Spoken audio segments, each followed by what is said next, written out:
Welcome to Boulder, and welcome to Spectra's third summit event. We do these about every 2 years.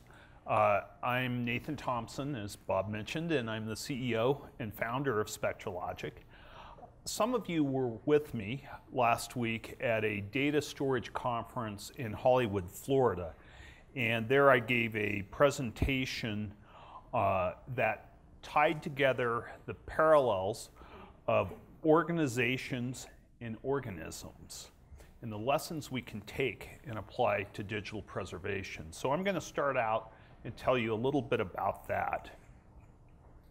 So first though, Spectra is working on a book which will be published in early 2016 called Society's Genome, which ties together these parallels.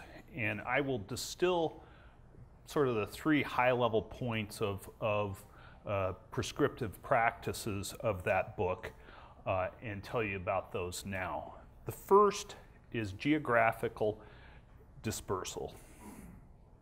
And that is the importance of separating DNA or copies of information over a wide area. Geographic separation prevents extinction of species and destruction of enterprises due to localized physical events. The second fundamental is genetic diversity. Genetic diversity applies to both DNA and data storage. In data storage, it is about the importance of having different storage media. One of the most famous examples of what can happen without genetic diversity is the Irish potato famine. And in the 1800s, the potato was the sole food source for about 40% of Ireland's inhabitants. And with virtually no genetic diversity in the variety planted, a blight was able to eradicate most of Ireland's potato crop, meaning starvation for 1 million and mass immigration for another 1 million, many to the United States, including many of my relatives. We'll discuss similar events which could create the same havoc on information. Now, the third concept is accuracy of replication. And this applies to genetics or information storage. Though in genetics, the process is extremely complex. It's pretty easy now with digital storage. Without these three principles applied to digital information, we could lose critical data. As an example, we're now going to go back in time to look at something important that was lost for nearly 1,000 years, then rediscovered. This is a 16th century illustration of Claudius Ptolemy, who lived between AD 100 and AD 170. And Ptolemy was of Greek heritage. He was a Roman citizen and a resident of Alexandria, Egypt, where the library was located. His work included astronomy, astrology, and cartography. And his scholarly work of geography, which was created in approximately 150 AD, mapped the then current extent of the Roman Empire. And his intellectual contribution was lost during the Dark Ages and rediscovered nearly 1,000 years later. A manuscript, or a copy of a manuscript, of Ptolemy's geography was rediscovered in the 13th century in Constantinople, what is now Istanbul, by the scholar Maximus Planudes, who was responsible for the restoration and republication of Ptolemy's 8 volumes of geography to the Byzantines and ultimately to Renaissance Italy. The original manuscript described how to create maps. There were none in it, and presumably at some point did contain those maps. It contained coordinate lists with more than 8,000 named locations, rivers, cities, shorelines, or often called toponyms, which were known in 150 AD. an atlas, a map of the then Roman world, and 26 regional maps, or it was broken down into 26 regional maps. Ptolemy's rediscovered work influenced the presentation of the world and cartography well into the 18th century. Here is a world map drawn in 1300 using Ptolemy's first projection method.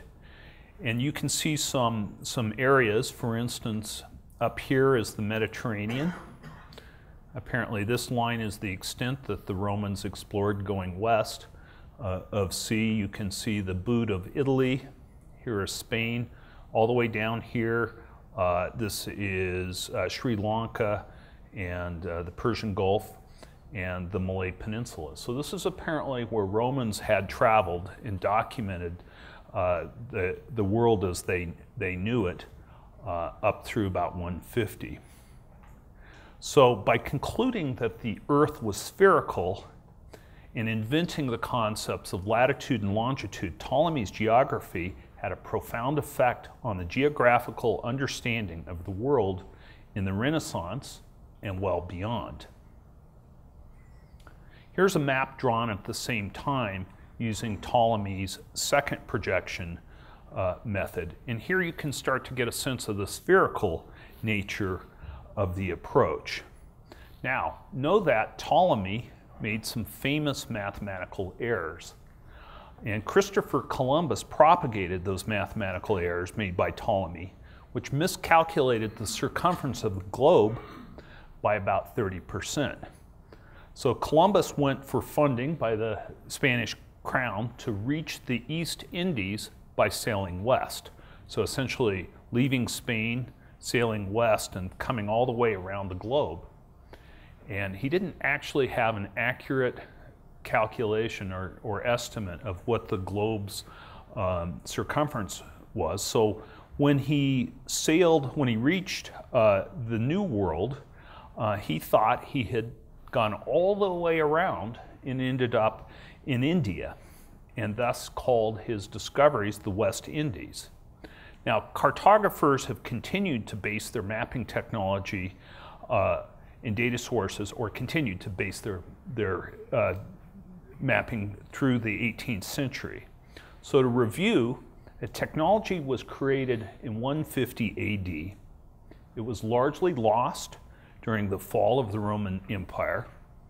It was rediscovered in Constantinople in 1295, and it was used, including its errors, by Christopher Columbus to discover the New World.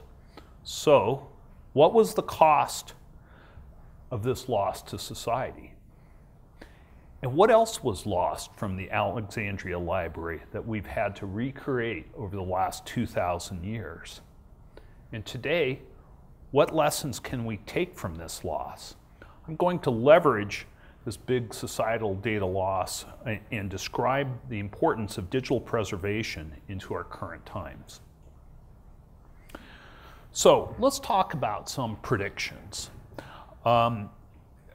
particularly looking to 2020 and 2030. IDC predicts that the digital universe will create 40 zettabytes by 2020. Now, not all of this is stored, and a lot of folks will tell you, oh, the world will have 40 zettabytes of storage by 2020, but that's not what IDC said. This is what will be created. They estimate maybe 3/4 will be stored, but there are a lot of things like phone calls and surveillance videos and images that are created but deleted. Spectra has been interested in looking at what is actually stored, and our estimate is that it's 15, 20, maybe 25 zettabytes by 2020. That's the amount of total storage that will be required to support the digital universe. But we do project that this is going to continue to grow over the subsequent decade as more and more people gain cell phones and rise out of poverty to somewhere between 150 zettabytes and 200 zettabytes, which is a lot of storage. Now, world population is expected to reach 7.7 billion by 2020. This is a UN projection, and it's probably within 100 million of that. And all of these projections are tightly coupled as we move into a fully digital era. We are at the point of no return when it comes to digital information. The continuity of society and our lives depends on the preservation of the digital universe. I made a quick list of some of the things that we're dependent on. Healthcare, drug development, food processing, energy production and exploration, transportation, semiconductors, software design, education, law enforcement, and agricultural production. I'll look at that last one. The Nobel laureate Norman Borlaug was attributed with the Green Revolution, and in the 50s and 60s he recommended using different varieties of plants, and the success was enough food was grown in that time frame to feed another 1 billion people. And it also brought a net agricultural neutrality, or actually surplus, to several countries such as Mexico and Pakistan. So they no longer had to be a net agricultural importer. Now, prescriptive planning seeks to use big data techniques to increase yields another 25% without any alteration of seed, water, or fertilizer. So if you think about this and go back to Ptolemy, loss of Ptolemy's maps set cartography back nearly 1,000 years. And in my opinion, a significant loss of the digital universe, certainly any of these things, could also set society back 1,000 years. So the digital universe should be considered to be society's DNA. It carries us forward. Organizations are like organisms. Both must preserve and propagate their DNA, which is their most important asset. And to get a sense of the size of DNA, the amount of essentially binary information encoded in DNA, I'll tell you about a few organisms. Rice, which is probably the first or second largest staple for calories for humanity, contains 400 million base nucleotide pairs. And those are the rungs in the ladder that encode DNA. Human DNA has some 3 billion base pairs in nucleotide pairs between the double helixes. But we're not at the top of the DNA spectrum. A salamander, which has apparently been around for a lot longer and has to do a lot more adapting to different environments and climates, has an estimated 50 billion base pairs of DNA. So that's a fair amount of storage.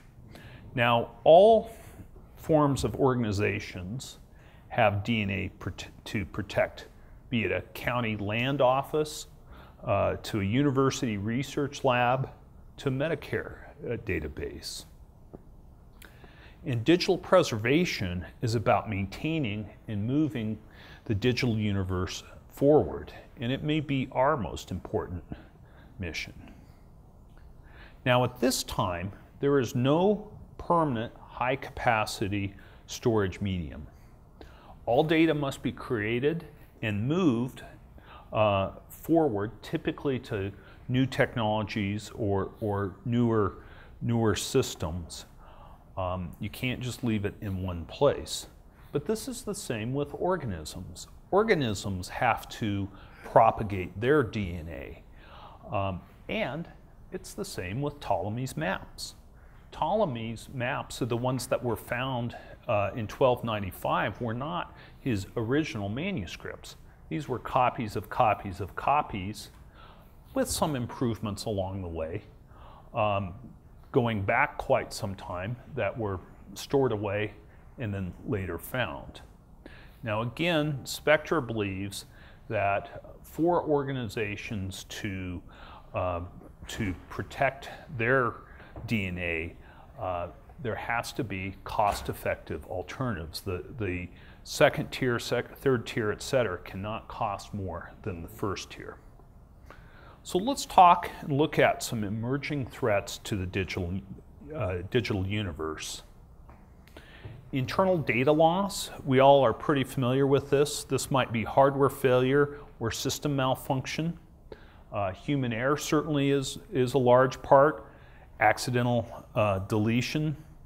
Software corruption. A year ago, I was at a data storage conference in New York City on September 11th, and Google's Raymond Bloom talked about how, due to a software error, 186,000 mailboxes were deleted, and this is several years ago.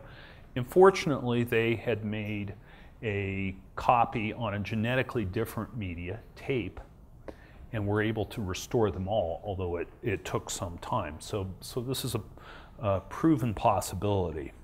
Simple computer viruses, and then of course, environmental loss due to fire, flood, earthquake, etc.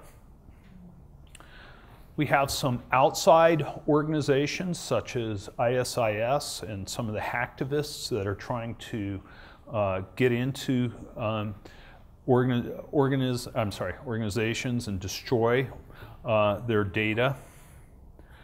We have issues with new criminal approaches, such as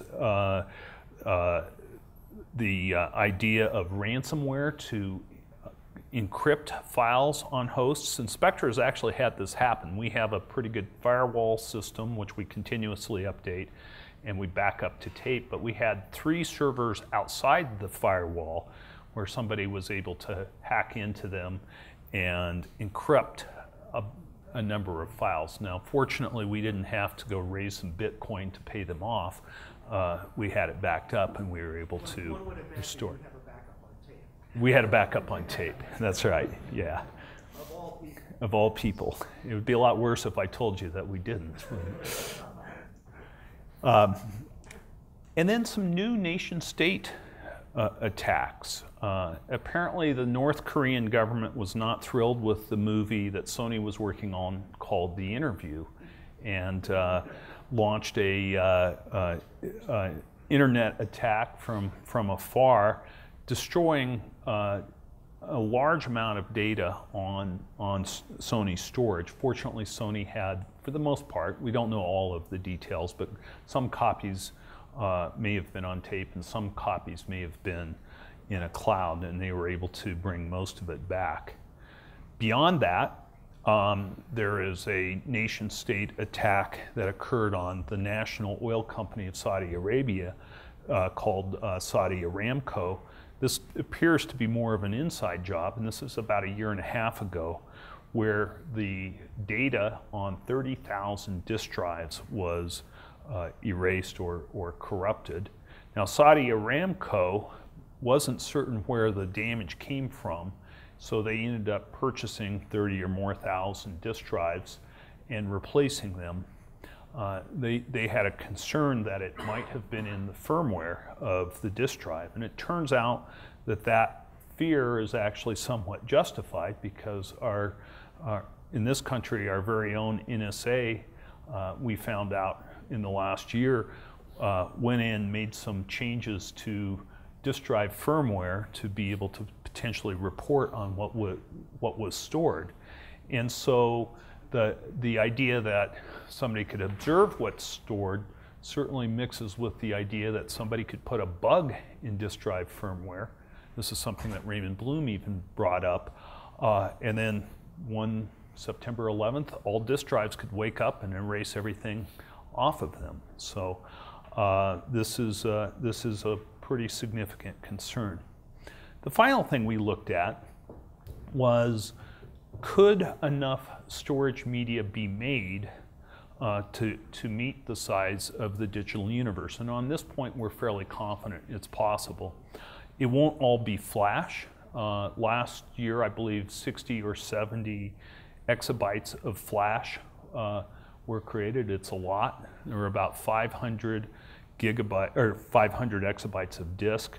But across this spectrum, we think there are multiple paths to storing the digital universe looking forward. So how does the 15 to 20 or 25 zettabyte digital universe survive? And 15 zettabytes by 2020 is an enormously large number. It's a 15 with 21 zeros behind it.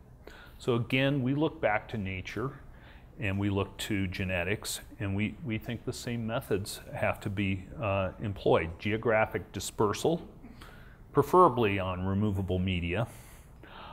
Genetic diversity, such that the media that it's stored on is not, or the media types that it's stored on are not subject to the same potential failures or damage. And finally, accuracy of replication. Additional copies must be made to be identical. And then our last point is it has to be cost effective. So now we'll go back 2 years. 2 years ago, we introduced you to Black Pearl, which was a new way to use tape. And this was by creating an object gateway with an S3 interface that would allow objects to be stored on tape. And by doing so, we created a new relevance for tape and opened up many new applications and uses. Black Pearl has evolved as a storage platform, and today we're introducing a few more rungs in the ladder of preserving society's genome. In the next day and a half, you'll see 2 new media types integrated behind the Black Pearl platform. This will better enable geographic dispersal by allowing multiple copies and replication over WAN, increase the options for genetic diversity in storage media, assure accuracy in replication, and deliver it at a low cost, which will allow broad deployment in a variety of applications. So one final thought. Ptolemy's mapping system was improved upon by the Flemish cartographer Herodotus Mercator in 1570, which enabled sailors to plot a straight course for sailing in over a spherical world. And we believe that if we can keep society's genome intact, it will continuously improve into greater and better ideas with processes that will continue to bring a fantastic future for humanity. So with that, I would like to introduce Spectra's CTO, the genetically superior Matt Starr. And Matt is going to talk about some industry challenges. He's going to explain what is driving much of our exponential data growth in the digital universe and give some very interesting examples. So with that, thank you very much. And Matt, if you can come up.